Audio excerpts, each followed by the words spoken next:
வந்தது தான், தழுவி வந்தது தான் அந்த ஆதியாகமத்தில் இருக்கிற இந்த முதல் புத்தகத்தில் இருக்கிற கதைகள், ஆதாமேவல் கதைகள், நோவா கதைங்க, மோசஸ் கதைங்க, இதெல்லாம் பலவிதமான புராணங்கள்லேருந்து வந்தது தான், தழுவி எடுக்கப்படுதுன்னு இன்றைக்கும் சில வரலாற்று ஆராய்ச்சியாளர்கள் சொல்கிறாங்க.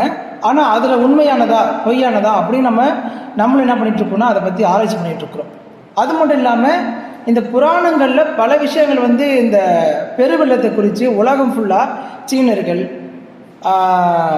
ஆசியா, ஒவ்வொரு கண்டங்கள், ஆப்பிரிக்கா, இப்படி பல கண்டங்கள்லையும் ஒவ்வொரு விதமாக என்ன பண்ணப்படுதுன்னா இந்த உலகத்தை பெரு வெள்ளம் பாதிக்கப்பட்டிருக்கிறத பதிவு செய்திருக்கிறாங்க. அப்போ இது சரியானதா அப்படிங்கிறத நம்ம பார்த்தோம்னு சொன்னால், இந்த பைபிள் இருக்கிற ஆதியாகமங்கிற ஒரு புத்தகம், முதல் புத்தகத்திலே 11 அதிகாரங்கள், முதல் 11 அதிகாரங்களும் இந்த எப்படி கடவுள் படைச்சார், இந்த பூமியை எப்படி உருவாக்குனாரு, இதில் என்ன இது நோவாவுடைய பெருவெள்ளம், இதில் தான் குறித்து இது வருது.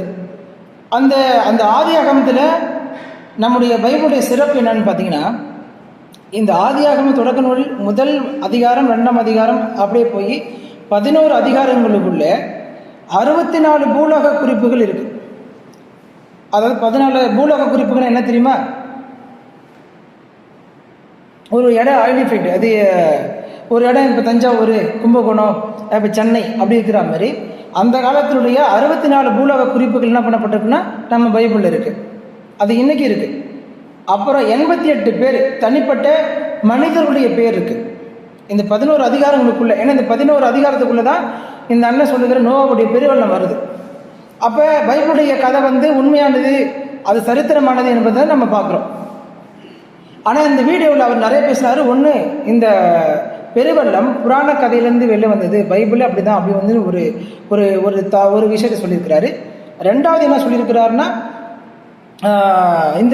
இந்த நோவாவுடைய அந்த கப்பல் உண்மையானதா, பல வரலாறுகள் ஒவ்வொரு நாடுகள்லையும் வேறு வேறு மாதிரியாவது கதை வடிவம் இருக்குது அப்படின்னு சொல்கிறாரு. லாஸ்ட் என்ன சொல்கிறாருன்னா, நம்ம தமிழர்களுக்கும் ஆழி பேரலை அப்படின்னு சொல்லி ஒன்று உருவாகிருக்கு. ஆழி பேரலை என்ன? சுனாமி. அதை கொடுங்கடல் கொண்டு சொல்லி தொல்காப்பியத்தில் வரும். இது தமிழர்கள் தெளிவாக பதிவு செய்திருக்கிறாங்க அப்படின்னு சில நிறைய விஷயங்கள் ஒன்று ஒன்றா சொல்ல வர்றாரு.